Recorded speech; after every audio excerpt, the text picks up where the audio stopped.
தமிழ்நாடு நிதிநிலை அறிக்கை 2025-2026 எல்லாருக்கும் எல்லாம். திருவாரூரில் டாஸ்மாக் மேலாளர் அலுவலகத்தை முற்றுகையிட்ட பாஜகவினர் அதன் வாயில் கதவை ஆக்ரோஷத்துடன் தள்ளியதால் பரபரப்பு ஏற்பட்டது. இதுகுறித்த கூடுதல் விவரங்களோடு இணைகிறார் எமது செய்தியாளர் நேசராஜன். என்ன நடந்தது? விரிவான விவரம்.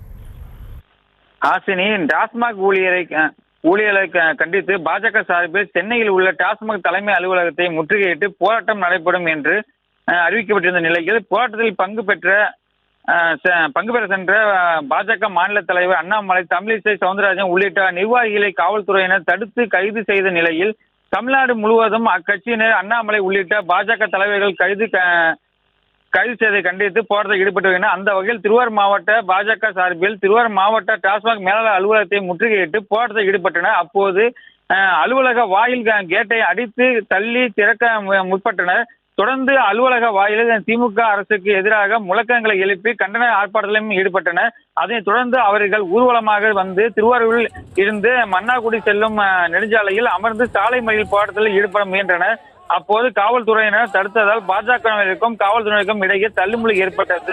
அதனைத் தொடர்ந்து தடையை மீறி பாஜகவினர் சாலையில் அமர்ந்து முழக்கங்களை எழுப்பி சாலை மறியல் போராட்டத்தில் ஈடுபட்டனர். இதனையடுத்து காவல்துறையினர் சாலை மறியல் போராட்டத்தில் ஈடுபட்டவர்களை கைது செய்து வாகனத்தில் ஏற்றி சென்று தனியார் மண்டபத்தில் அடைத்தனர். பாஜகவினர் இந்த திடீர் சாலை மறியல் போராட்டத்தினால் சிறிது பரபரப்பு ஏற்பட்டது. விவரங்களுக்கு நன்றி நேசராஜன். தமிழ்நாடு நிதிநிலை அறிக்கை 2025-2026 எல்லாருக்கும் எல்லாம்.